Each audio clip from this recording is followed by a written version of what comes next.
আমার আব্বা জানের অন্তরটা বড় নরম। হুজুর আমার আব্বা জানকে যদি ইমামতির জায়গায় দাঁড় করিয়ে দেন, আমার আব্বা জান আপনাকে না পেয়ে কেঁদে ফেলবে, আমার আব্বা জান আপনাকে না পেয়ে রোনাজারি করবে।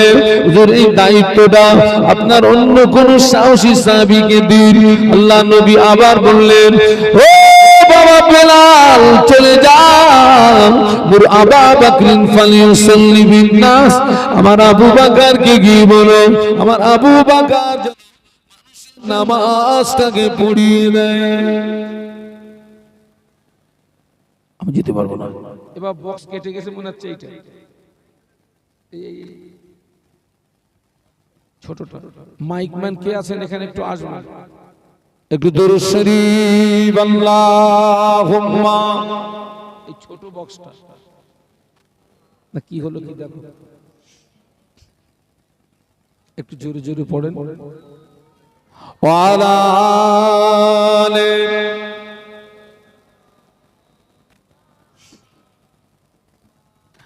আম্মা জান বলেছিলেন, ইয়া রাসূলুল্লাহ আমার আব্বাজানকে ইমামতির জায়গায় দাঁড় করাবেন না।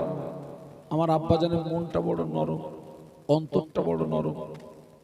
আমার আব্বাজানকে ইমামতির জায়গায় দাঁড় করালে আমার আব্বাজান হয়তো আপনাকে না পেয়ে কেঁদে ফেলবে, রোনাজারি করবে। আল্লাহ নবী আবার বললেন, বেলাল চলে যাও, আবু বকরকে গিয়ে বলো নামাজটা পড়াতে। আল্লাহ নবীর অনুমতিতে আবু বকর সিদ্দিক রাদিয়াল্লাহু আনহুর ইমামতিতে মদিনার মসজিদে নববী শরীফে যখনই নামাজ শুরু হলো, আল্লাহ নবী ঘরের ভিতরে থাকতে পারেন না। আল্লাহ নবী দুইজন সাহাবীকে ডাকলেন, আল্লাহ নবী আলীকে ডাকলেন, আল্লাহ নবী আব্বাসকে ডাকলেন। ও বাবা আলী, ও বাবা আব্বাস, আসো। দুইজন সাহাবী আল্লাহ নবীর হুজরা শরীফের ভিতরে আসলেন। আল্লাহ নবী দুই সাহাবীর কাঁধের উপরে ভর করে আল্লাহ নবী মসজিদে আসছিলেন। আল্লাহ নবী এত দুর্বল, আল্লাহ নবী সাহাবীদের কাঁধের উপরে ভর করে মসজিদে আসার পরেও আল্লাহ নবীর কাদাম মোবারক দুটি জমিনে খেসড়িয়ে যাচ্ছিল। আল্লাহ নবীর কাদাম মোবারক দুটি জমিনে নিগড়িয়ে যাচ্ছিল। ওই অবস্থায় আল্লাহ নবী মসজিদে আসলেন। সাহাবীরা নামাজের ভিতরে আল্লাহ নবীকে দেখতে পেয়ে কোন সাহাবী সুবহানাল্লাহ পড়লেন, কোন সাহাবী আলহামদুলিল্লাহ পড়লেন, কোন সাহাবী আল্লাহু আকবার পড়লেন। আবু বকর সিদ্দিক রাদিয়াল্লাহু আনহু ইমামতির জায়গা থেকে বুঝতে পেরেছেন আল্লাহ নবী মসজিদে চলে এসেছেন। ও সাহাবীরা নবীকে আগে দিলেন। আবু বকর সিদ্দিক রাদিয়াল্লাহু আনহু ইমামতির জায়গা থেকে পিছিয়ে আসলেন। আল্লাহ নবী অসুস্থ শরীরে মদিনার মসজিদে নববী শরীফে আল্লাহ নবী শুধু নামাজ পড়েন না, আল্লাহ নবী সাহাবীদেরকে নিয়ে বসে বসে বসে বসে বসে বসে নামাজের ইমামতি করেছিলেন।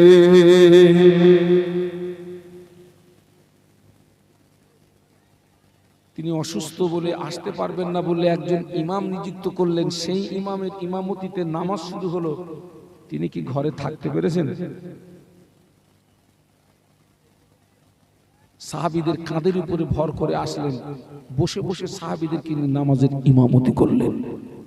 আমরা তো সবাই জানি 5 ওয়াক্ত নামাজ আল্লাহর হুকুম, আমলটা নেই, ওই ব্যক্তিটা ধ্বংস হয়ে যাবে। কি হয়ে যাবে? ওকে কেউ বাঁচাতে পারবে না, ওকে কেউ বাঁচাতে পারবে না। আজকের তো আল্লাহ নবী অসুস্থ শরীরে এসেছেন। ওই অসুস্থতার পিরিয়ডে এমনও দিন চলে গেছে আল্লাহ নবী টোটালে মসজিদে আসেননি। আবু বকর সিদ্দিক রাদিয়াল্লাহু আনহু ইমামতিতেই নামাজ হচ্ছে।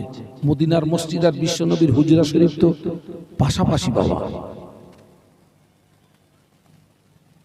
ওই অসুস্থতার পিরিয়ডে আল্লাহ নবী টোটালে আসেন না, আবু বকর সিদ্দিক রাদিয়াল্লাহু আনহু ইমামতিতে নামাজ হচ্ছে। আল্লাহ নবী আমাদের আম্মা জান আয়েশা সিদ্দিকা রাদিয়াল্লাহু তাআলা আনহাকে বলেছিলেন, ও বিবি আয়েশা, আমার মাথাটাকে একটু উঁচু করে ধরো।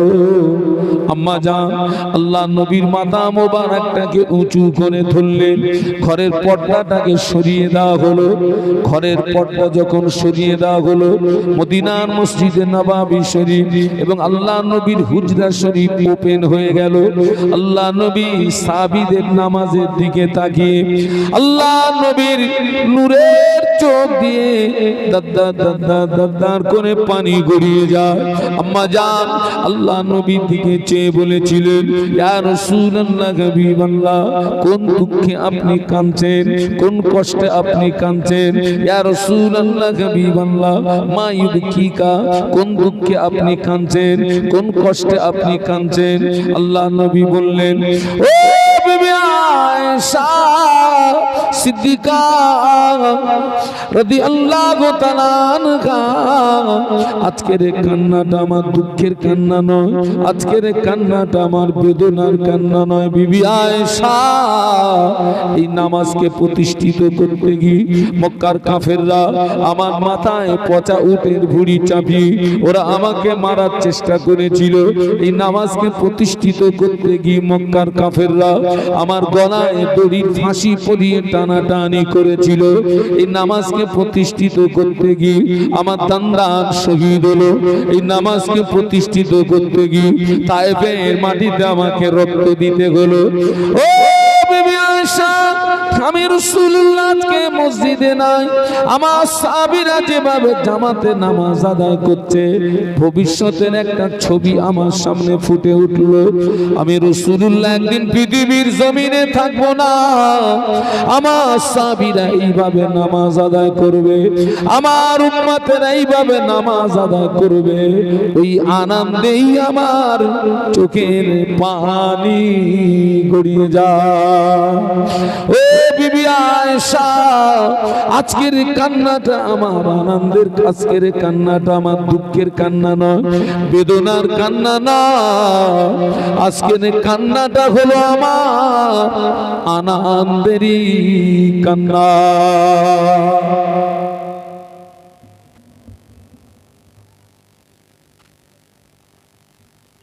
আমরা নবীকে ভালোবাসি, কিন্তু নবীর জীবনের এই আদর্শটা আমাদের অনেকের ভিতরে নেই। নবীকে ভালোবাসি, এটাই দুঃখ, এটা আফসোস।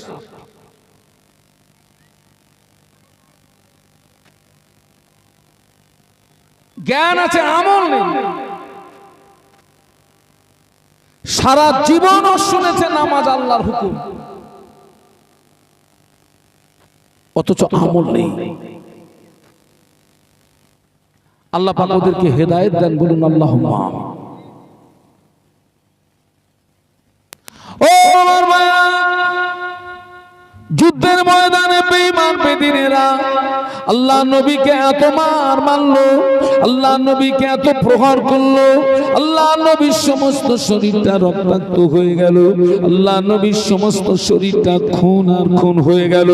আল্লাহ নবী বেহুশ হয়ে জমিনে পড়ে গেলেন। বেঈমান বেদিনেরা মনে করলো মুহাম্মদ জনমের মতো বিদায় নিয়েছে, মুহাম্মদ জনমের মতো মারা গিয়েছে। ওরা তখনও মারামারি করবে, ওরা তখনও কাটাকাটি করবে। ওই রকম করুণ পরিস্থিতিতে আল্লাহ নবীর কলিজা ছেঁড়া সাহাবী আবু বকর সিদ্দিক রাদিয়াল্লাহু আনহু ছুটে গিয়ে আল্লাহ নবীকে পাঁজা করে তুলে নিয়ে একটুখানি দূরে একটা আঙ্গুর বাগানের ভিতরে প্রবেশ করে আল্লাহ নবীকে কোলের উপরে বসিয়ে নিলেন। আল্লাহ নবীর মাথা মোবারক আবু বকর সিদ্দিক রাদিয়াল্লাহু আনহুর হাতের উপরে, আবু বকর সিদ্দিক রাদিয়াল্লাহু আনহু আল্লাহ নবীর নূরের চেহারার দিকে চেয়ে বলেছিলেন, ইয়া রাসূলুল্লাহ হাবিবাল্লাহ, হুজুর একবার আপনি আমার দিকে চেয়ে দেখুন, একবার আপনি আমার দিকে ফিরে দেখুন, এখানে আমি আর আপনি ছাড়া আর কেউ না। হুজুর একবার আমার দিকে তাকান, আল্লাহ নবী সেন্সলেস।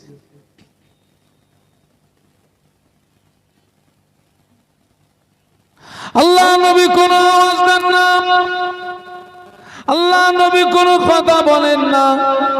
আবু বকর সিদ্দিক রাদিয়াল্লাহু আনহু ওই সময় মনে করলেন, আল্লাহ পাক আমার নবীকে মনে হয় আর জীবিত পাবো না, আর মনে হয় নবীকে জীবিত পাবো না। এটা মনে হয় বিদায় দেখা, এটাই মনে হয় আখিরি দেখা। আবু বকর সিদ্দিক রাদিয়াল্লাহু আনহু ওই রকম সময় আল্লাহ পাকের দরবারে দোয়া করতে লাগলেন, আল্লাহ পাক অতুইজ্জু মান তাশাউ অতুযিল্লু মান তাশাউ বিয়াদিকাল খায়র। আল্লাহ ইজ্জত এবং সম্মানের মালিক তো আপনার হাতে। আল্লাহ তুলিজুল লাইলা ফিন নাহারি অতুলিজুন নাহারা ফিল লাইল। আল্লাহ আপনি রাতের ভিতর থেকে দিনকে টেনে বার করেন, দিনের ভিতর থেকে রাতকে টেনে বার করেন। ইন্নাল্লাহ আল্লাহ আপনি জিন্দাকে মুর্দা বানাতে পারেন, মুর্দাকে জিন্দা বানাতে পারেন। ও রব্বুল আলামিন, আল্লাহ পাক এত ক্ষমতার মালিক যেখানে আপনার হাতে। আল্লাহ আমি আবু বকরের বলা যদি অপরাধ হয়, আমি আবু বকরের চাওয়া যদি অপরাধ হয়, আমি আবু বকর সহ্য করতে পারি না। আল্লাহ আমি আবু বকর দোয়া করি আপনি আমাকে মেরে দিন, আমাকে মেরে দিন, আমার জানের বিনিময়ে আপনার নবীকে পুনর্জীবন নসিব করুন। এবার মাইকম্যান এখানে নেই, মাইকম্যান মাইকম্যান কোথায় গেল? একটু দরুদ শরীফ আল্লাহুম্মা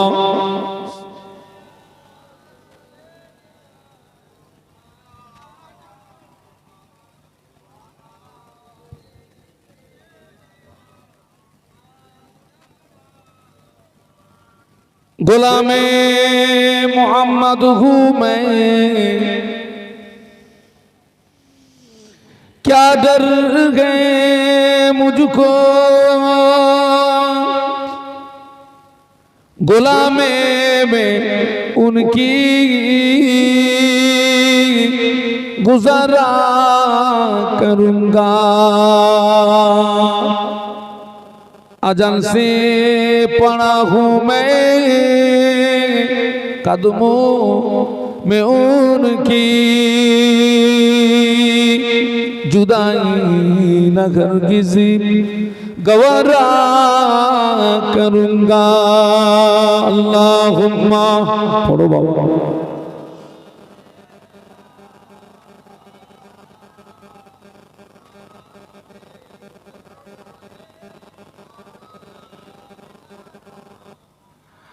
আবু বকর সিদ্দিক রাদিয়াল্লাহু আনহু কাঁদছেন, আল্লাহ আমি মরে যাই, আমি মরে গেলে ইসলামের ক্ষতি হবে না।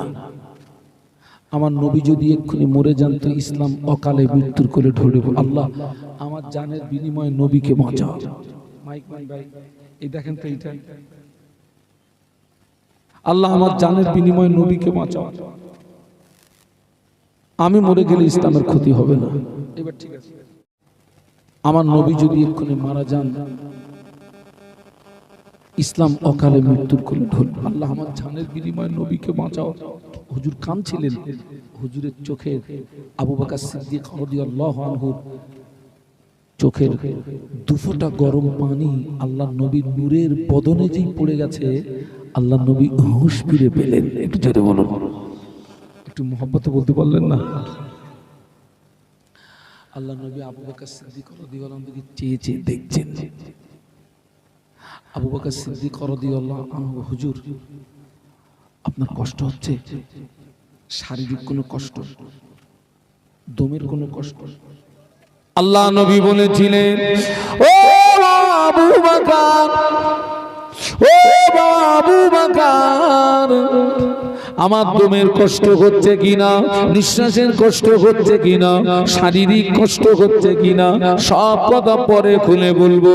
বাবা আবু বকর আগে বলো না, সূর্য কি ডুবে গেল নাকি, সূর্য কি অস্তমিত গেল নাকি? না ইয়া রাসূলুল্লাহ, সূর্য ডুবে যায় না, সূর্য অস্তমিত যায় না। সূর্য ডুবে যাবার পূর্ব মুহূর্ত আর কিছু সময় পরে সূর্য ডুবে যাবে। আল্লাহ নবী বললেন, ও বাবা আবু বকর, আমার হাত দুটো ধরে একটু দাঁড় করিয়ে দাও। আমি রাসূলুল্লাহ আসরের নামাজ পড়া হয় না। ইয়া রাসূলুল্লাহ, আপনাকে এখন নামাজ পড়তে হবে না, আপনার সমস্ত শরীরটা রক্তাক্ত, আপনার সমস্ত শরীরটা খুন আর খুন। হুজুর আপনাকে এখন নামাজ পড়তে হবে না, হুজুর আপনি এখন একটু বিশ্রাম করুন। মাগরিবের নামাজের পরে নাই নামাজ কাজা আদায় করে দেবেন, মাগরিবের নামাজের পরে নাই নামাজ কাজা পড়ে দেবেন। আল্লাহ নবী বললেন না। ও আবু বকর, একদিকে বেঈমানের আমাকে পাথর দিয়ে মেরেছে বাবা, পাথরের আঘাতে আমার সমস্ত শরীরটা জ্বালা যন্ত্রণা করে, অপরদিকে যদি নামাজ ছেড়ে দিই আমার রোগের কষ্ট বেড়ে যাবে, আমার রোগের যন্ত্রণা বেড়ে যাবে। ও বাবা আবু বকর, আমি রাসূলুল্লাহ পাথরের আঘাতের যন্ত্রণা সহ্য করতে পারছি, নামাজ ছেড়ে দিই রোগের কষ্ট সহ্য করতে পারবো না। ও আবু বকর, আমার হাত দুটো ধরে একটু দাঁড় করিয়ে দাও। আবু বকর সিদ্দিক রাদিয়াল্লাহু আনহু আল্লাহ নবীর হাত দুটো ধরে দাঁড় করিয়ে দিলেন। আল্লাহ নবী ওই পরিস্থিতিতে আসরের নামাজ আদায় করেছিলেন।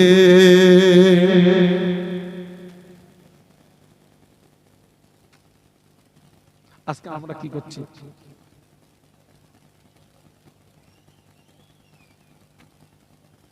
আপনি খবর নিয়ে দেখেন, অধিকাংশ জলসা কমিটির ছেলেরা নামাজ পড়ে না।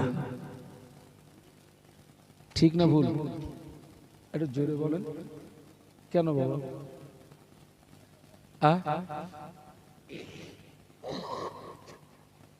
অধিকাংশ সব জলসা কমিটির ছেলে বলবেন, অনেক জলসা কমিটির ছেলেরা আলহামদুলিল্লাহ 5 ওয়াক্ত নামাজি।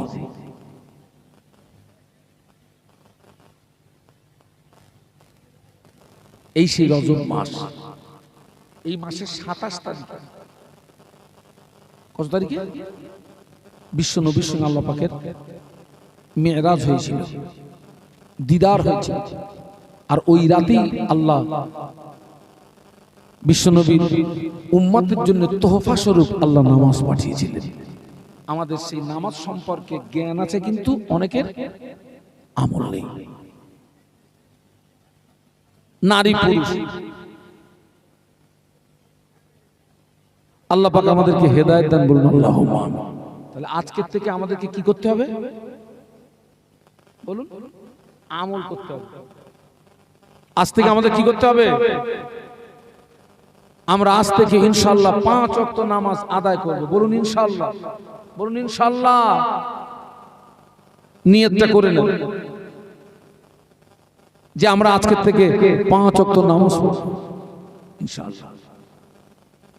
তাহলে ওই কি বলেছিলাম, আল্লাহ নবী বললেন সমস্ত মানুষ ধ্বংস হবে, আলেম নাজাত পেয়ে যাবে। তারপরে বললেন আলেম ধ্বংস হবে, আমলকারী। এবারে বলছেন আমলকারীও নাজাত পাবে না। আল্লাহ নবী বললেন আল্লাহ আমিলুনা কুল্লুহুম গালিকুনা ইল্লাল মুখলিসুন। আল্লাহ নবী বললেন সমস্ত আমলকারী ধ্বংস হয়ে যাবে, আমলকারী বরবাদ হয়ে যাবে, আমলকারী নাস্তেনাবুদ হয়ে যাবে। কেবলমাত্র যারা ইখলাসের সঙ্গে খুলুসিয়াতের সঙ্গে লিল্লাহ আল্লাহকে রাজি করানোর জন্য, আল্লাহকে খুশি করানোর জন্য, আল্লাহকে সন্তুষ্টি করানোর জন্য যারা আমল করবে, ওই আমলকারীরাই নাজাত পেয়ে যাবে।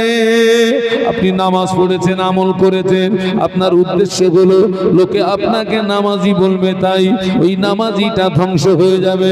আপনি রোজা রেখেছেন, আমল করেছেন, উদ্দেশ্য হলো লোকে আপনাকে রোজাদার বলবে, তাই ওই রোজাদারটা ধ্বংস হয়ে যাবে।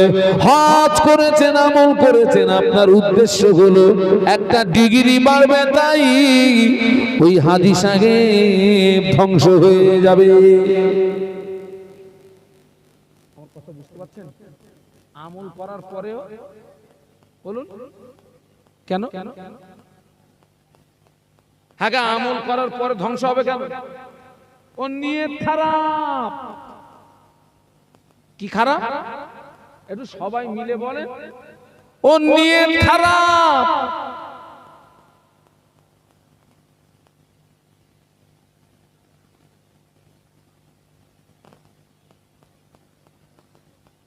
সব নামাজীদের নামাজ কবুল হয় না, সব রোজাদারদের রোজা কবুল হয় না, সব হাজির হজ কবুল হয় না।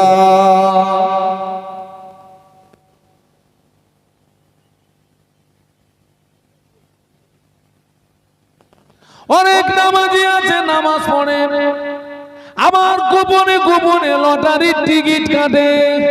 এরা মাল আছে না নেই? একটু জোরে বলে, এরা মাল। খোকা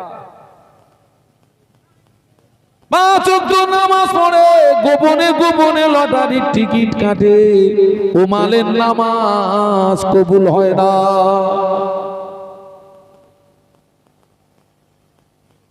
5 ওয়াক্ত নামাজ পড়ে, গোপনে গোপনে গোপনে গোপনে বোনের ফারাজ মারে। 5 ওয়াক্ত নামাজ পড়ে, গোপনে গোপনে শুধু খান। জেনে রেখে দেন, ওই ব্যক্তির নামাজ কবুল হয় না। এসব আসামি আছে না নেই?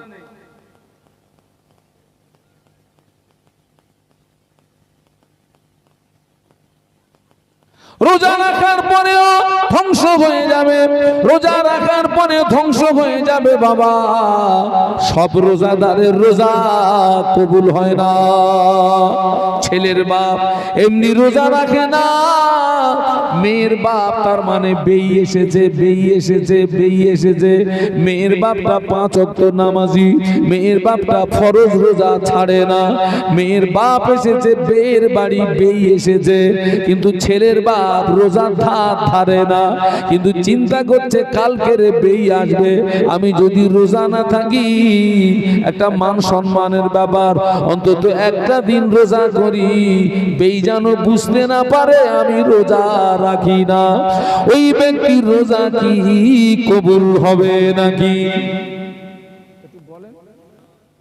এই বাবা, বেই দেখানো নামাজ আছে না নেই? একদম মসজিদের পাশে বাড়ি, ছেলের বাপ মসজিদে যায় না, তো আজকের বেই এসছে, চিন্তা করছে না যায় কিরকম একটা খারাপ লাগে, বেই একা একা যাতে, চলো।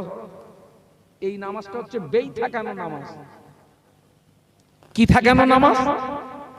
কথা বলে না, বেই থাকা, ও নামাজ কবুল হবে না। আপনাদের এলাকায় ওই শবে বরাতের রাতে একা মসজিদে ভিড় হয়, জায়গা দেওয়া যায় না।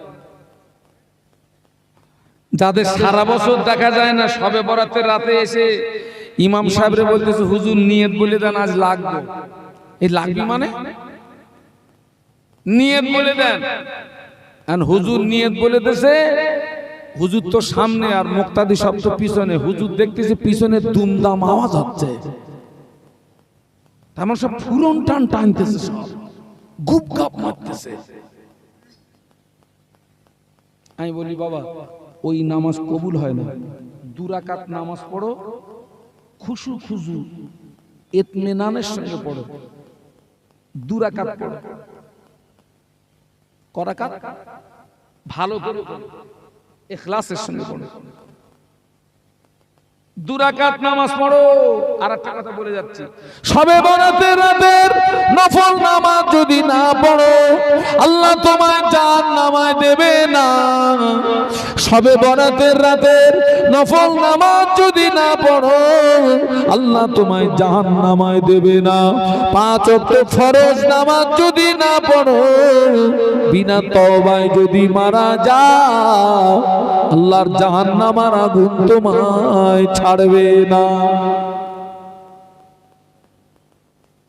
আবার যেন কালকে বলেন না দেশে শাহানুর আলম সাহেব এসে বলে গেছে শবে বরাতের নামাজ পড়তে নিষেধ করে গেছে। আমি তাই বলেছি? আমি কি বলেছি? মুখস্থ করলেন, নইলে কালকেরই আপনারা বলবেন, আমার ঘাড়ে দোষটা পাবে। আবার বলছি আরেকবার, সবে বরাতের নফল নামাজ যদি না পড়ো আল্লাহ তোমায় জাহান্নামায় দেবে না।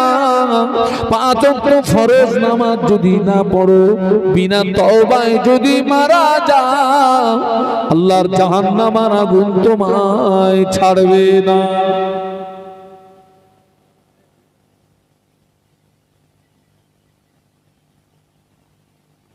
সব হাজির হজ কবুল হয় না। হাজিদের বিরুদ্ধে কথা বলতে গেলে আপনাদের চেয়ে আমার আগে বুকে বেশি আঘাত হয়। কেন? আল্লাহ আমাকে ডবল হাজি বানিয়েছেন, আল্লাহ আমাকে ডবল হাজি বানিয়েছেন। সব হাজির হজ কবুল হয় না বাবা। হজ কবুলিয়াতের শর্ত হলো 3টি। কটা? হজ কবুলিয়াতের শর্ত কটা বলেছি?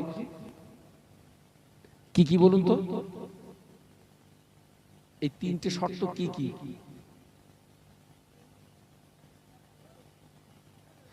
এক নাম্বার শর্ত হলো নিয়ত, আল্লাহর সন্তুষ্টির উদ্দেশ্য হওয়া। 2 নাম্বার শর্ত হলো টাকা হালাল হওয়া। 3 নাম্বার শর্ত হলো কারোর হক ফাঁকি না মারা। 1 নাম্বার শর্ত হলো নিয়ত আল্লাহর সন্তুষ্টির উদ্দেশ্য হওয়া। 2 নাম্বার শর্ত হলো টাকা হালাল হওয়া। 3 নাম্বার শর্ত হলো কারোর হক ফাঁকি না মারা।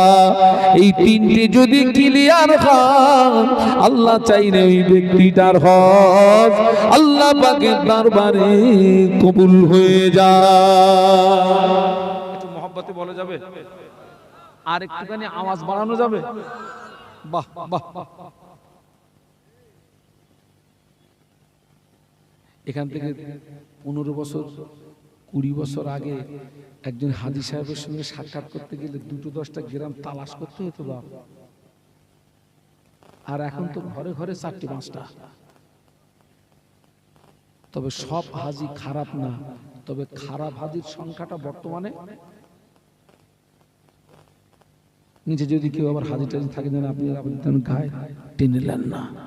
আমি আগেই বলেছি হাজীদের বিরুদ্ধে কথা বলতে গেলে আমার বুকে আগে বেশি আঘাত হয়। কারণ আল্লাহ আমাকে কি হাজী বানিয়েছে? ডবল হাজী।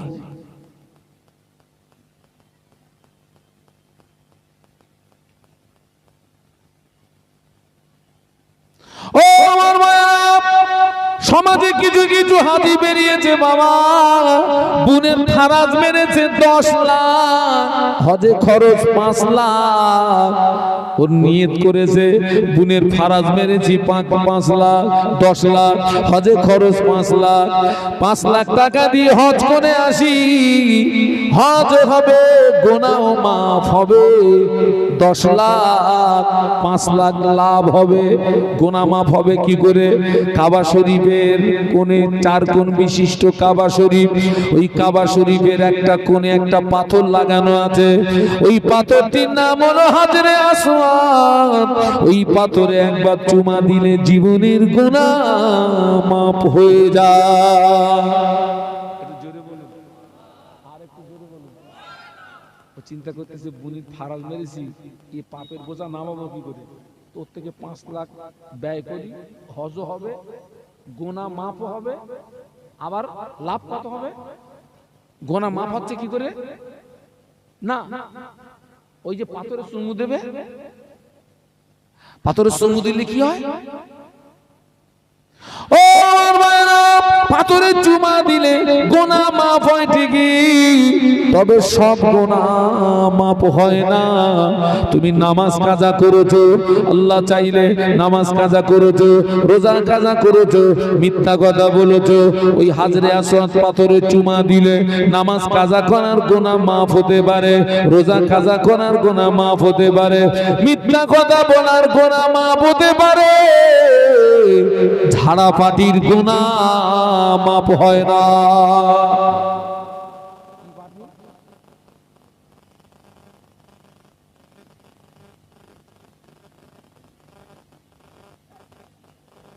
ঝাড়াপাটি যদি হাজরে আসওয়াদ পাথরে চুমু দিয়ে কিয়ামত পর্যন্ত যদি চুমু দিয়ে ওই পাথর যদি পুরো আউট করে দেয়, ওর জীবনের গুনাহ মাফ হবে না। ঝাড়াপাটি যদি কাবা শরীফ তুলেও বাড়ি আনে, ঝাড়াপাটির গুনাহ মাফ হবে না। আমাদের এলাকায় একজন হাজী সাহেব আছে, তার নাম হচ্ছে গোল্ডেন হাজী। কি হাজী? একটু জোরে বলো না। 90 কেজি সোনা মেরেছে। কত কত? 90 কেজি সোনা মেরে ওই পাপ লাগাতে গেছে, পাপ নামাতে গেছে হজে। ক কেজি সোনা খোকা? 90 কেজি সোনা মেরেছে। ধুমধাম একেবারে ঘর বাড়ি জমি জায়গা বিষয় সম্পত্তি করিলে ও সোজা একদম হজে গিয়ে সুন্নতি বাড়ি চলে এসেছে, পুরো মাপ। গোল্ডেন হাজী। আপনাদের এলাকায় এসব হাজী পাওয়া যাবে না, এখানে সব ফেরেশ। আল্লাহ কবুল করেন বলুন আল্লাহুম্মা আমিন। ও আমার মা, ও যুবকেরা জওয়ানেরা শুনে রাখো, সব হাজির হাজ কবুল হয় না, সব হাজির হাজ কবুল হয় না বেটা। প্রতিটা হাজিকে মিনার ময়দানে 3টে জায়গায় পাথর মারতে হয়। কোন কোন জায়গা? বড় শয়তান, মেজ শয়তান, ছোট শয়তান, এটা হচ্ছে মিনা। অনেকে বলে যে মক্কা শয়তান বাঁধা আছে, বলে না? কত বলে না। না, এই হাজী সাহেবদেরকে 3টে জায়গায় পাথর মারতে হয় কেন, তার ব্যাকগ্রাউন্ডের ইতিহাসটা একটু শুনুন। আল্লাহ নবী হযরত ইব্রাহিম খলিলুল্লাহ আল্লাহ পাকের হুকুমে বেটা ইসমাইল আলাইহিস সালামকে ওই মিনার ময়দানে নিয়ে যাচ্ছিলেন কি করতে? কুরবানি করতে নিয়ে যাচ্ছেন। ওই 3টে জায়গায় ইবলিস আল্লাহর পয়গম্বরকে ধোঁকা দিয়েছিল, আর এই 3টে জায়গায় আল্লাহর পয়গম্বর ইবলিসকে আঘাত করেছিল। সেই আল্লাহর পয়গম্বরের স্মৃতি রক্ষার্থে হাজীদেরকে ওই 3টে জায়গায় পাথর মারতে হয়। মূলত হাজী পাথর মারবে এই নিয়াতে যে এই পাথরের আঘাতে যেন আমার নফসের শয়তানি ধ্বংস হয়। সুবহানাল্লাহ বলো বাবা। এক একটা প্লেয়ারের গোড়ায় মোট 21টা করে পাথর মারতে হয়। কটা? তাহলে 3 21 কত? 63। আল্লাহর সেখানে গিয়ে দেখি অনেকে পাথর মারা বাদ দিয়ে জুতো খুলে চালাচ্ছে। ও মনে করতে শয়তান পাথরে শয়তানের মেরি বাড়ি যাবো, জুতো খুলে দুমদাম চালাচ্ছে। কত জুতো পড়ে রয়েছে, শয়তান মেরি বাড়ি যাবো। ও এক একটা প্লেয়ারের গোড়ায় 21টা করে পাথর মারতে হয়। 3 21 63।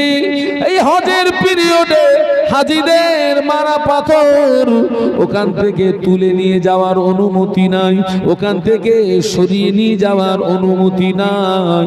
কিন্তু লক্ষ লক্ষ হাজী পাথর মারে, পাথর যদি সরানো না হয় ওখানে তো পাথরের পাহাড় হয়ে যাওয়ার কথা, ওখানে তো পাথরে টিলা হয়ে যাওয়ার কথা।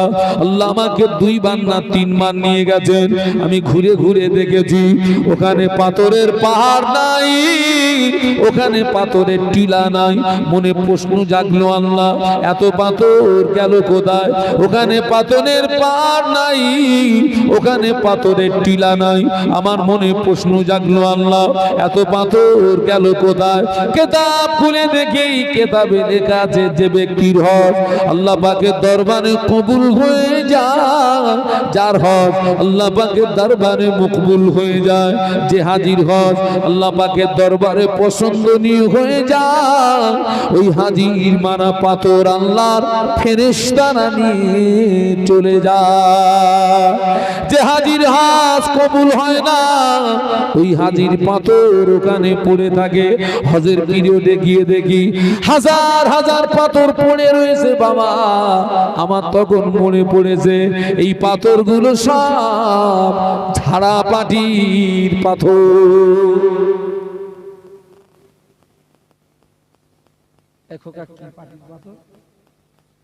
আমার একটু মেন রাস্তা পর্যন্ত আগাই দিয়েছিস, এর নাম ভাঙর বলো। আগে তো আপনার এটা কোন থানা? ওরে সর্বনাশ, ডেঞ্জার জায়গা আছে। আমার একটু দিয়ে আসিস ওই মেন রাস্তা পর্যন্ত। দরুদ শরীফ আল্লাহুম্মা।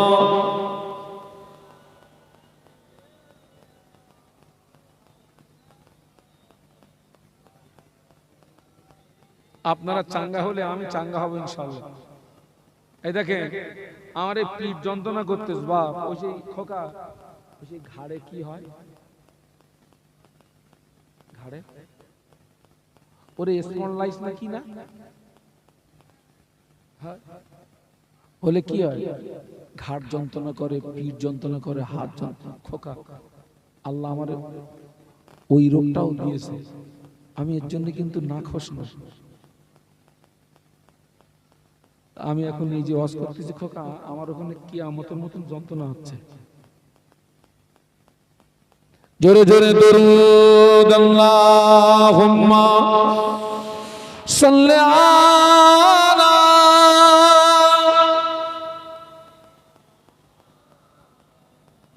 ওয়া আলা আলি। মাশাআল্লাহ মাশাআল্লাহ। একটু কলেমার জিকির লা ইলাহা ইল্লাল্লাহ। ছেলেরা জবান খুলে পড়ো, লা ইলাহা ইল্লাল্লাহ মুহাম্মাদুর রাসূলুল্লাহ। আমার সঙ্গে পড়ুন, হাসবি রব্বি জাল্লাল্লাহ মা ফি কলবি গায়রুল্লাহ। নূর মুহাম্মদ সাল্লাল্লাহ বলো লা ইলাহা ইল্লাল্লাহ।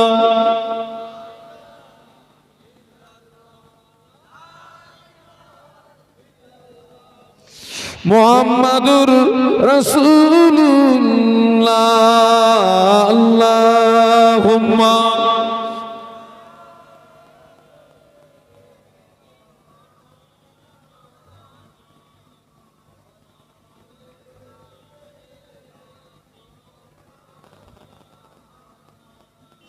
ও আমার মায়া, হাজী সাহেব হজ থেকে বাড়ি এসেছে। হাজী সাহেব হজ থেকে বাড়ি এসে তিনটে ছেলেকে দেখেছে। বাবা জমি জায়গা কি চাষ হয়ে গিয়েছে। বড় ছেলে বলছে আব্বা জান সব জমি চাষ দিতে পেরেছি, সব জমি ফসল লাগাতে পেরেছি, 10 কাঠা জমি পারলাম না। কেন রে বাবা? বলে আব্বা জান পানি নিয়ে যাওয়ার রাস্তা কেউ দেয় না, পানি নিয়ে যাওয়ার নালা কেউ দেয় না, পানি নিয়ে যেতে পারিনি, চাষও দিতে পারিনি, ফসলও করতে পারিনি। হাজী সাহেব বলছে বাবা চিন্তা করিস না, বাড়ি এসে গিয়েছি ব্যবস্থা হয়ে যাবে। হাজী সাহেব মসজিদে ফজরের নামাজ জামাতে পড়ে মাঠে গিয়ে দেখে হাজী সাহেবের জমির পাশে অপরের জমির আলের কানাকানি পানি। হাজী সাহেবের জমিতে পানি নাই। হাজী সাহেব জমির চারিদিকে ঘুরতেছে আর বেরেন খাটাচ্ছে, ওই পানি আমার মালে আনা যায় কি করে? হাজী সাহেব হাত খানে একটা লাঠি জোগাড় করে ওই আল 13-14 জায়গায় ঘোগা করে দিয়ে বাড়ি এসে বলছে, ছেলে মাঠে যা, পানির ব্যবস্থা করে দিয়েছি। বড় ছেলে বলছে, আব্বা জান তুমি 40 দিন 45 দিন হজে ছিলে, গ্রামের লোকের দুটো পায়ে ধরতে বাকি আছে, একটু রাস্তা দে, নালা দে, পানি নিয়ে যাব। কেউ দিল না। আব্বা তুমি গেলে আর পানি, মনে হয় আব্বা জানের হজ কবুল হয়ে গেছে। মক্কায় যে জমজমের পানি পাওয়া যায় কানেকশন লাগিয়ে দিয়েছে। আব্বা জান ওটা কি জমজমের পানি? হাজী সাহেব বলে, না রে বেটা, ওটা জমজমের পানি না, পরের জমির আল খোগা করে দিয়েছি, পরের পানি আমার জমিতে। হাজী সাহেবের বড় ছেলে জিভে কামড় দিয়ে বলছে, আব্বা 5 লাখ টাকা খরচ করে হজে পাঠালাম, টাকাগুলো কি ঘোগায় দিয়ে বাড়ি আসলে ও ঘোগা মারা হাজির হজ কবুল হয় না। কি মারা হাজির? জোরে বলো।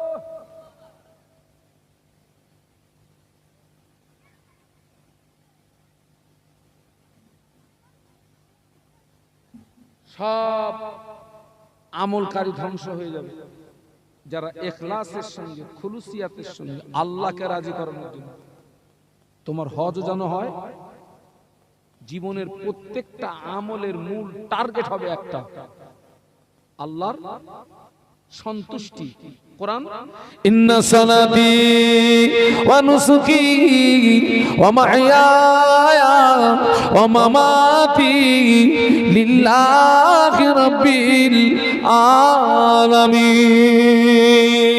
আমার সঙ্গে পড়ুন, ইন্না সালাতি ওয়া নুসুকি ওয়া মাহইয়ায়া ওয়া মামাতি লিল্লাহি রাব্বিল আলামিন। আপনার নামাজ, আপনার কুরবানি, আপনার বেঁচে থাকা, আপনার মরে যাওয়া, সব কিছুর মূল লক্ষ্য হবে আল্লাহকে রাজি করা। ওটা হবে খাঁটি আমল। ওই খাঁটি আমলকারীরাই নাজাত পেয়ে যাবে।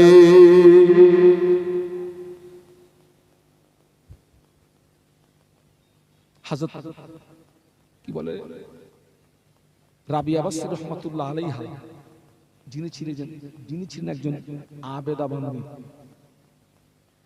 উনি কোনো একদিন এক হাতে 1 লোটা পানি নিয়েছেন।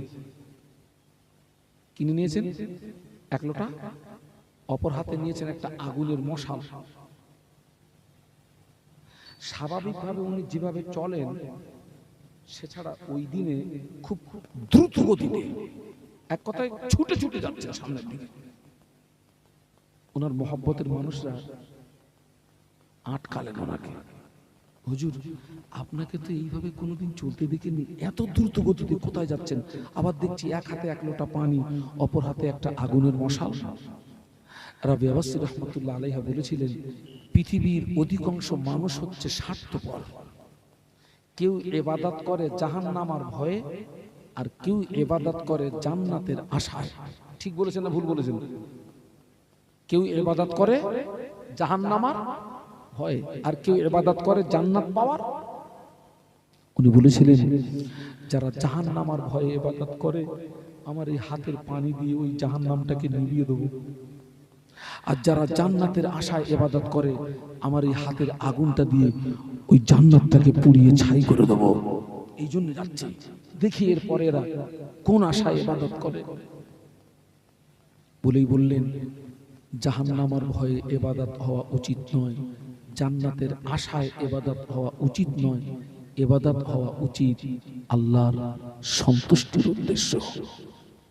আল্লাহ পাক যদি খুশি হয়ে যায়, আল্লাহ পাক যদি রাজি হয়ে যায়, আমার আল্লাহ পাক ওই বান্দা বান্দীদিগকে আর জাহান্নামের আগুনে ফেলে পোড়াবে না।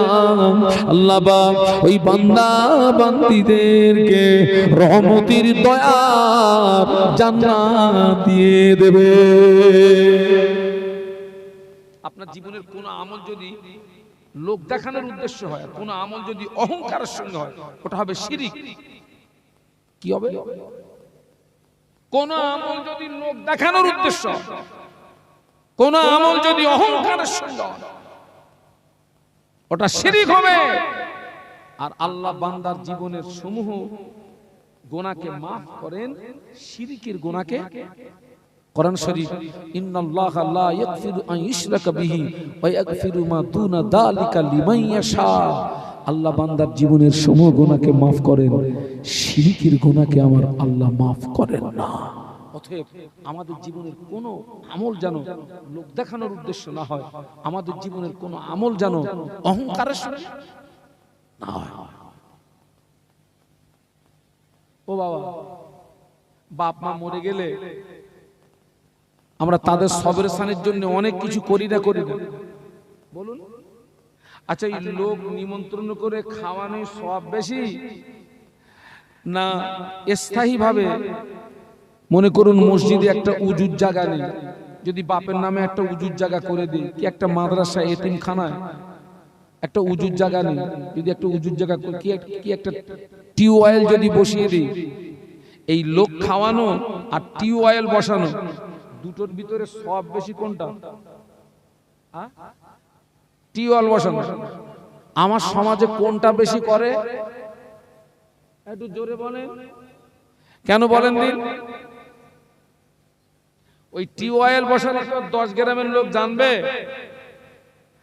আর বাপ মরে গেছে, আর 17 গোষ্ঠী দাওয়াত করেছে। ওই সেই আগে বলেছিলাম 14 গোষ্ঠী, এবারে আরো 2 ডিগ্রি বাড়ালাম, 17 গোষ্ঠী সব দাওয়াত করেছে। ওরা এসে বলছে সত্যি ছেলেটা যা উড়িয়ে খাওয়া, উড়িয়ে। আর ও তখন ফুলতেছে, ব্যাঙের মতন ফুলতেছে।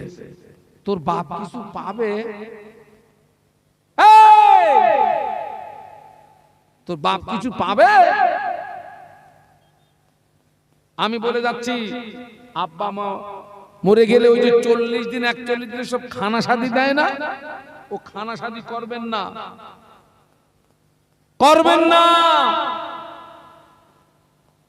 কিছু ফকির মিসকিনকে দাওয়াত করবেন, ফকির মিসকিনকে দাওয়াত করে, মাদ্রাসার ছেলেদের দাওয়াত করে, ওদের দিয়ে পূর্ণ এক খতম পড়িয়ে নিয়ে এই দুটো ফকির মিসকিনকে খেতে দেবেন। আপনার আব্বা আম্মার কবরে রহমত নাজিল হবে, বলুন সুবহানাল্লাহ। ওই বেনামাজি, সুদখোর, মদখোর, জেনাখোর, দোরঠালা, আলঠালা, ওদের যদি তুই গলা পর্যন্ত খেতে দিস, তোর বাপ মার কবরে রহমত নাজিল হবে না। আর আমরা ওই দাওয়াত করে যখন সব মেহমান আসে, আগে যত্ন করে খেতে দেই কাঁদে, কথা বলে না? গরিবদের না ধনীদের? ধনীদের না? যিনি 4 চাকায় এসেছেন, বুট পরে এসেছেন, স্যুট পরে এসেছেন, টাই পরে এসেছেন, ওনারে সুন্দর করে।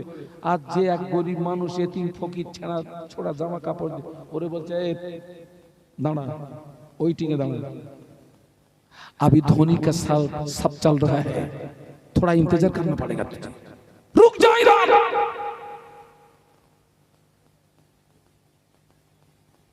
বেনামাজি, সুদখোর, মদখোরকে খাইয়ে বাপ মার কবরে রহমত নাজিল হয় না। পারলে এতিম মিসকিনদেরকে 2-5টা এতিম মিসকিনকে দাওয়াত করে খাওয়াও, মাদ্রাসার 4টে ছেলেকে এনে পূর্ণ খতম পড়িয়ে সবরেসানি করো, আর ওই টাকাটা দিয়ে আব্বার নামে একটা টিউবওয়েল বসিয়ে দাও। ওই টিউবওয়েল যতদিন থাকবে, যত মানুষ পানি খাবে, তোর বাপ কবরে শুয়ে সব পেয়ে যাবে। জোরে বলো। ওটাকে বলা হয় সাদকায়ে জারিয়া। সাদকায়ে জারিয়ার বাংলা মানে হচ্ছে চলমান নেকি। চলমান নেকি, ও নেকি জীবনে বন্ধ হয় না। আরে খেতে দিলি, খেয়ে যাবে, সুনাম করতে করতে যাবে না বদনাম করতে করতে। ও ঝাল হয়নি, নুন বেশি দিয়েছে, তেল বেশি দিয়েছে, এই দই দেয়নি, এই রসগোল্লা দেয়নি, ও আর খামাস নেই।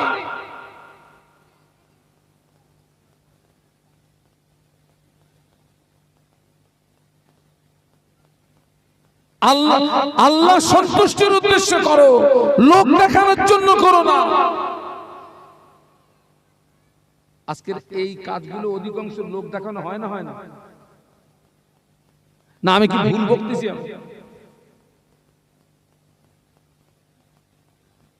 আল্লাহ পাক হেদায়েত দেন, বলুন আল্লাহুম্মা, বলুন আল্লাহুম্মা আমিন। একটা বিয়ে হয়েছে বাবা, একটা বিয়ে হয়েছে বাবা, মুসলমানের বিয়ে,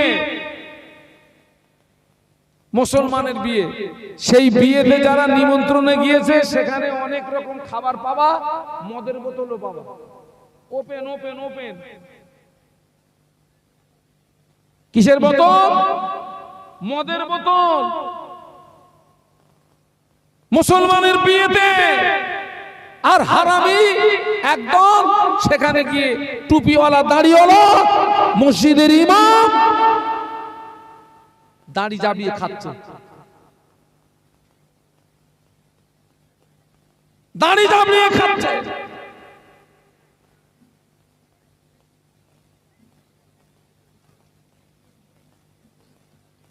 আল্লাহ পাক হেদায়েত দেন, বলুন আল্লাহুম্মা।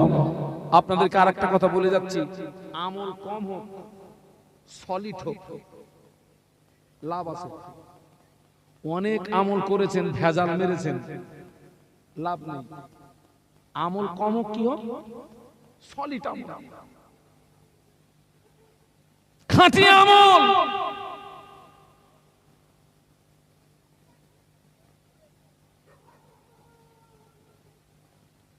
আমল যদি অল্প, আমল যদি খাঁটি হয়, আল্লাহ পাক ওই খাঁটি আমলের উসিলা কিয়ামতে ময়দানে আল্লাহ আপনাকে নাজাত দিয়ে দেবে। আমল যদি অনেক হয়, আমল যদি ভেজাল হয়, আমল যদি অনেক হয়, আমল যদি ভেজাল হয়, নাজাত পাওয়া কঠিন হয়ে যাবে। খাঁটি আমলের এত দাম, খাঁটি আমলের ওসিলা দিয়ে দোয়া চাইলে আল্লাহ পাক বড় বড় বিপদ মুসিবত থেকে বাঁচিয়ে দেয়। খাঁটি আমলের ওসিলা দিয়ে দোয়া চাইলে আল্লাহ পাক জীবনের গুনাহ মাফ করে দেয়। একটু মহব্বতে বলুন না, আর একটু মহব্বতে বলুন।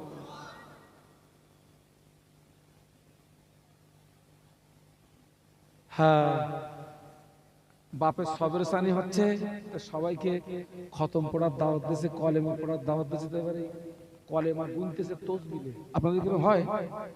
হ্যাঁ, গুনতেছে। চাচা আপনার কত? 37,000 কলেমা, কলেমা। চাচা আপনার কত? 33,000। চাচা আপনার কত? 1 লাখ। আমার তো বিশ্বাস হয় না, ঘোড়ার কচু পড়েছে।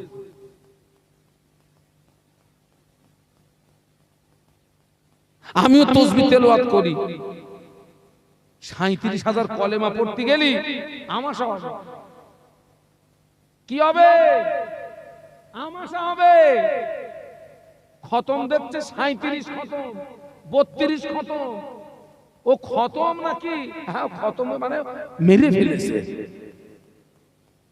এই কি করেছে? ও মেরে ফেলেছে, ও পুরো খতম করে দিয়েছে। ও খতম হয়েছে। এই এক জায়গায় বসে খাওয়া দাওয়া পেশাব পায়খানা বাদ দিয়ে এক বৈঠকে এক খতম কোরআন তেলাওয়াত করতে গেলে 6 থেকে 8 ঘন্টা সময় লাগে। তুই 37 খতম কি করে দিচ্ছিস? তুই কি করে দিচ্ছিস? তো সবাই যখন দেখছে, একজন চিন্তা করতেছে আমি যদি কিছু না বলি একটা মান সম্মানের ব্যাপার, বলবে এ দেখো কিচ্ছু নিয়ে আসি, শুধু খেতে এসে। বলতেছে আমিও 10,000। বাস্তব বলছি, বাস্তব বলছি। আমল কম হোক, আবার বলুন কি হোক, সলিড। 4 ইমামের এক ইমাম, ইমামে আযম আবু হানিফা রাহমাতুল্লাহ আলাইহি, যিনি ছিলেন একজন কাপড়ের সেলসম্যান। কি ম্যান? যিনি কাপড় ব্যবসায়ী ছিলেন। হুজুরের দোকান থেকে একজন ব্যক্তি একটা কাপড় কিনে নিয়ে বাড়িতে গিয়ে বিবিকে বলে, বিবি এই শাড়িটা তোমার জন্য এনেছি, দেখো না পছন্দ হয় নাকি।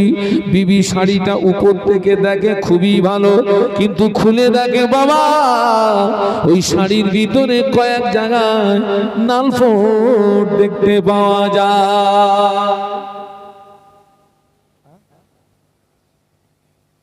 নালফোট। ওনার স্ত্রী বলে, প্রাণের স্বামী এ শাড়ি আমি নেব না, এ শাড়িটা আপনি যেখান থেকে নিয়ে এসেছিলেন ওই জায়গাতে ফিরিয়ে দিয়ে আসুন, অন্য একটা শাড়ি নিয়ে আসুন, কেননা এই শাড়ির ভিতরে নালফোট, এ শাড়ি আমার বিবির পছন্দ না, এ শাড়ি আমার বিবির পছন্দ না, এই শাড়িটা যেখান থেকে নিয়ে এসেছিলেন ওই জায়গাতে আবার ফিরিয়ে দিয়ে আসুন।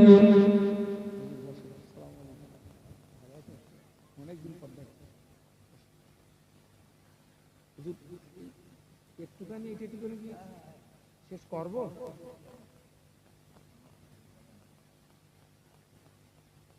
ওনার স্ত্রী কি বলছেন? এ শাড়ি ভিতরে কি নালফোট, এ শাড়ি আমি নেব না, যেখান থেকে এনেছেন ফিরিয়ে দিয়ে অন্য একটা শাড়ি আনুন। ওনার স্ত্রীর এই দাবিটা কি ন্যায্য দাবি না অন্যায্য দাবি? বলুন বলুন। টাকা দিয়ে মাল নেবো তো ছাড়া মাল নেবো কেন? ও বেচারা শাড়ি নিয়ে সোজা ইমামে আজমের দোকান, হুজুর এই শাড়িটা ফিরিয়ে নেন, অন্য একটা শাড়ি দেন। কেন রে বাবা? ও জগতের মা, এই শাড়ির ভিতরে কয়েক জায়গায় নালফোট, আমার বিবির অপছন্দ, আমার বিবি শাড়িটা ফিরিয়ে দিয়েছে। ও জগতের মা, হুজুর এই শাড়িটা ফিরিয়ে দিন, অন্য একটা শাড়ি আমায় দিন। কথাটা বলা শেষ, ইমামে আজম কচি বাচ্চার মতো কাঁদে, কচি বাচ্চার মতো রোনাজারি করে। খরিদ্দার বলেন, ও জগতের মা, হুজুর আপনি কাঁদবেন না, আপনার চোখের পানি আমি সহ্য করতে পারি না, শাড়ি আমাকে ফিরিয়ে দিতে হবে না, শাড়ি আমাকে ঘুরিয়ে দিতে হবে না। জগতের ইমাম বলেছিলেন, ও আল্লাহর বান্দা, আমি শাড়ি ফিরিয়ে দেওয়ার জন্য কাঁদি না, শাড়ি ঘুরিয়ে দেওয়ার জন্য কাঁদি না, এই শাড়ির ভিতরে কয়েক জায়গায় নালফোট থাকার কারণে তোমার বিবির যদি অপছন্দ হয়, তোমার বিবি যদি ফিরিয়ে দিয়ে থাকে, কিয়ামতের ময়দানে আল্লাহ যদি আমাকে ডেকে বলে, ইমামে আজম তোর নামাজে নালফোট, তোর রোজায় নালফোট, তোর হজে নালফোট, তোর দান খয়রাতে নালফোট, আমি আল্লাহ তোর ইবাদত ফিরিয়ে দিলাম, ওই চিন্তায় ওই ভয়ে আমার চোখের পানি গড়িয়ে যায়। সেই জন্য প্রত্যেককে বলে যাচ্ছি, আমল কম হোক সলিড হোক, ঘোকা বন্ধ করেন। ওমা তৌফিকি ইল্লা বিল্লাহ। একটা দাওয়াত দিচ্ছি আপনাদেরকে, আপনারা অনেকে কম বেশি জানেন আমি একটা প্রতিষ্ঠানের মূল দায়িত্বে আছি, যার নাম হচ্ছে আল আমিন মাদ্রাসা ও এতিমখানা। বসিরহাটের সংলগ্ন গ্রামটার নাম হচ্ছে আখারপুর। আল আমিন মাদ্রাসা ও এতিমখানা, যার বাৎসরিক ইসলালে সব আগামী 24 এবং 25 মার্চ, 24 এবং 25 মার্চ অনুষ্ঠিত হবে ইনশাআল্লাহ। 25 তারিখে প্রধান অতিথি হিসাবে থাকবেন ফুরফুরা শরীফের পীরজাদা আল হযরত মাওলানা সানাউল্লাহ সিদ্দিকী ভাইজান হুজুর, তিনি থাকবেন। 25 তারিখে বাদ মাগরিব আপনার জিকিরের মজলিস হবে। আপনাদেরকে আমি খাস দাওয়াত করছি, পারলে যাবেন, না যেতে পারলে দোয়া করবেন। আমার মাদ্রাসার ইসলামের সব হচ্ছে 24 এবং কত বলেছি 25, আর আল্লাহ হযরত মাওলানা জোনায়েদ হোসেন সাহেবের মাদ্রাসার ইসলামের সব হচ্ছে 26 এবং 27 মার্চ। দাওয়াত দিয়ে গেলাম 26 এবং 27 মার্চ। আল্লাহ হায়াতে রাখলে আমি 27 তারিখে আমার টাইম আছে সুলতানপুরে 8টা থেকে 10টা। আমি প্রতি বছর আমি থাকি। আমার এই মাদ্রাসায় আল আমিন মাদ্রাসা এতিমখানাতে এক ঝাঁক আলেমদের উপস্থিতি ইসলামের সব, সবাইকে খাস দাওয়াত দিয়ে যাচ্ছি, আপনারা যাবেন, না যেতে পারলে একটু দোয়া করবেন। হ্যাঁ, আর একটা কথা, আমার কাছে একটা কিতাব আছে আল্লামা হুজুরের লিখিত নামাজ শিক্ষা, 50 টাকা করে দাম। যদি কারোর প্রয়োজন হয়, আমার সাথী ভাইরা যাচ্ছে, আপনারা নেবেন। হুজুর এসেছেন, আপনারা তাঁর জ্ঞানগর্ভ বক্তৃতা ধীরস্থিরভাবে শুনতে থাকুন। সভাপতি সাহেব আছেন, তিনি বলবেন। যারা এখনো আশেপাশে আছেন সব সব মাহফিলে চলে আসুন আর মহব্বতের সঙ্গে দরুদ শরীফ আল্লাহুম্মা